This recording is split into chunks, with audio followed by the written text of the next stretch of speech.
Herzlich willkommen zu Tota Hahn, Quest for Lorcana. Salve Illuminatori, ich bin Vladimiro. Ich bin Thorsten.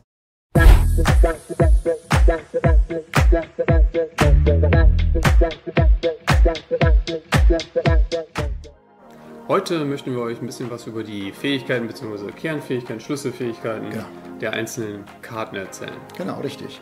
Ich glaube, Lorcana hat momentan, bin mir nicht sicher, ich habe sie alle hier, wir können sie mal durchzählen, aber es sind, glaube ich, 9.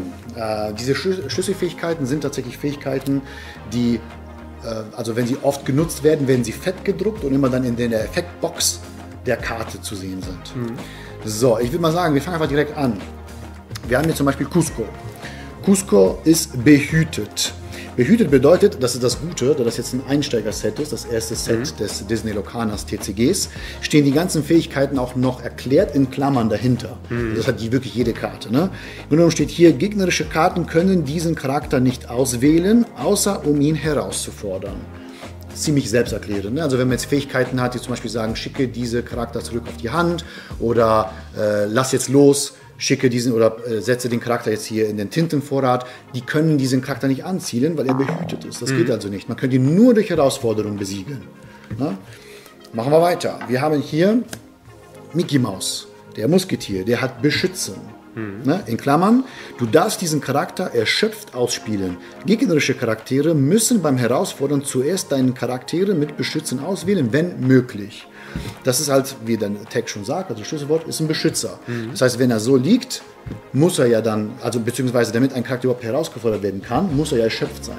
Deswegen ist das nämlich Besonderheit, dass man Charaktere mit Beschützen erschöpft ausspielen darf. Weil dann liegen sie ja schon so, ne? Und dann muss der Gegner da reinlaufen, sage ich mal, wenn er Charaktere hat, die herausfordern können. Ja. Wenn man jetzt eine besondere Karte hat, gute Kombination zum Beispiel. Cusco kann man ja durch behütet nicht anzielen. Man kann ja nur durch Herausforderungen ja wegbekommen. Genau. Wenn man jetzt diesen Mickey Mouse dahin legt, können die Gegner nicht mal, wenn er jetzt erschöpft ist, da reinlaufen. So, die müssen Mickey Mouse erst einmal. Und Mickey Mouse ist sehr stark bei der Willenskraft, das heißt, er mit 2,7 aus. Genau, richtig. Ne? Und ja, perfekt. Was haben wir als nächstes? Hier, Maui. Maui ist besonders, weil er sogar 2 Schlüsselwörter hat. Und zwar einmal rasant und einmal impulsiv. Rasant. Dieser Charakter kann im selben Zug herausfordern, indem er ausgespielt wird. Denn wir wissen, wenn wir Disney-Klimmer beschwören, müssen sie erst trocknen in der Runde, in der wir sie ausgespielt haben. Also dürften die das eigentlich gar nicht. Durch rasant aber darf er wenigstens sofort herausfordern. Er könnte sowieso nicht questen, weil er impulsiv hat, dazu kommen wir gleich, aber selbst wenn er jetzt zum Beispiel einen Legendenpunkt hätte, den er einsammeln könnte, geht das nicht, weil rasant funktioniert nur für Herausfordern. Ja? Also man spielt ihn aus, man kann sofort herausfordern. Ziemlich starke Karte, weil er kostet zwar 5, 6, 5, ist ein starkes Removal, man kann damit wirklich gute Targets damit, zum Beispiel gegnerische Cusco. Wenn der Gegner einen Cusco hat, man spielt einfach Maui aus und man kann den sofort herausfordern und zack, Cusco ist weg. So, die zweite Fähigkeit hingegen ist impulsiv. Dieser Charakter kann nicht erkunden und muss in jedem Zug herausfordern, wenn möglich. Das heißt, impulsiv sagt, er muss einfach herausfordern. Der macht nichts anderes und muss herausfordern. Das ist eigentlich ziemlich selbsterklärend.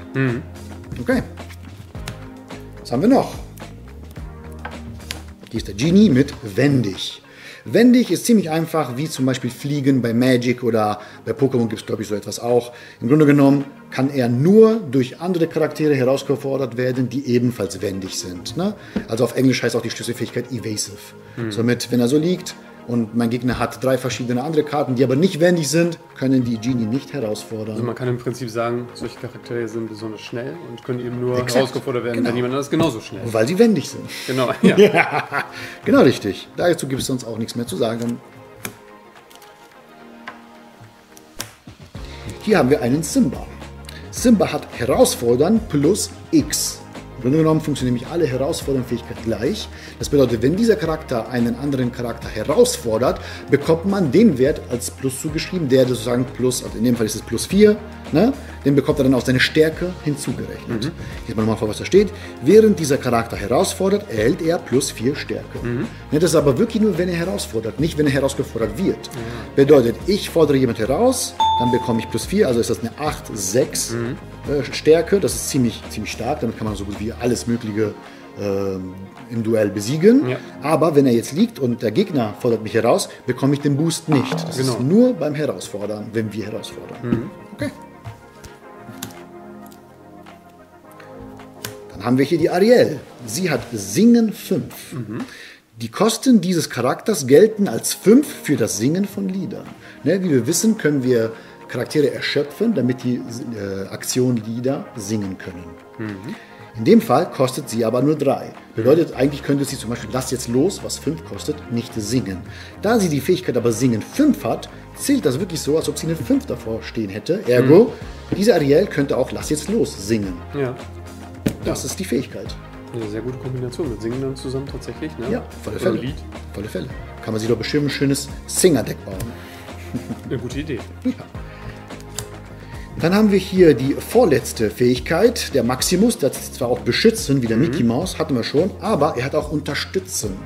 Unterstützen, ich lese vor, was da steht. Jedes Mal, wenn dieser Charakter erkundet, darfst du seine Stärke in diesem Zug zur Stärke eines anderen Charakters deiner Wahl addieren. Aha, interessant. Ne? Und er hat 4 Stärke, also ist es gar nicht mal so schlecht. Das heißt, wir könnten mit Maximus, ich tue mal nochmal die Ariel hier hin, wir könnten mit Maximus auf Erkundung schicken, um einen Legendenpunkt zu bekommen. Dann triggert sein Effekt Unterstützen. Seine 4 Stärke können auf einen unserer Charaktere gehen. Wir wählen in dem Fall Ariel aus. Somit hat Ariel jetzt tatsächlich 6, 3. Und wenn sie jetzt herausfordert, hat sie wirklich 6 Stärke und kann damit halt jemand anders dann besiegen. Ja, also und ein sehr guter Support. auf alle Fälle, ja. Auf Englisch heißt die Fähigkeit auch Ja, genau. Support. Richtig. Exakt. Ja, das dazu. Ich glaube, wir haben nur noch eine Fähigkeit, die übrig ist, und zwar Gestaltwandel. Gestaltwandel 6. In Klammern, du kannst 6 Tinten zahlen, um diesen Charakter auf einen deiner Elsa-Charaktere auszuspielen. Ich müsste jetzt gucken, ob ich irgendwo noch einen Elsa-Charakter habe. Das weiß ich tatsächlich jetzt nicht. Hier sowieso nicht. Aber vielleicht finde ich ganz schnell eine.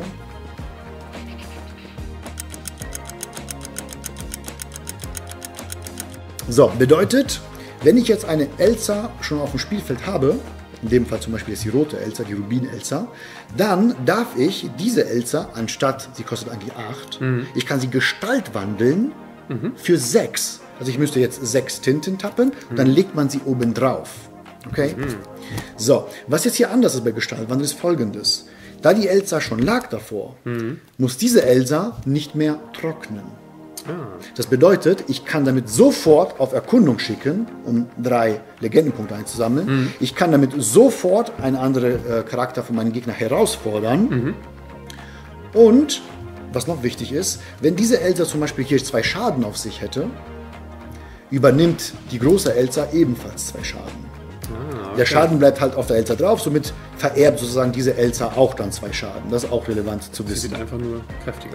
Genau, Und sie hält mehr aus. macht einen Gestaltwandel. Das ist sozusagen die gleiche Elsa wie eben, bloß jetzt besser, stärker und was weiß ich. Und muss nicht genau. warten. Genau. Noch kurz zu den Regeln, zu Gestaltwandeln. Wird jetzt diese Elsa in einen Kampf besiegt, in einer Herausforderung, werden beide Karten in den Ablagestapel gelegt. Was ja eigentlich die identische ist. Sie hat sich nur Exakt, verändert. richtig. Das gleiche gilt auch, wenn sie das Spielfeld verlassen würde.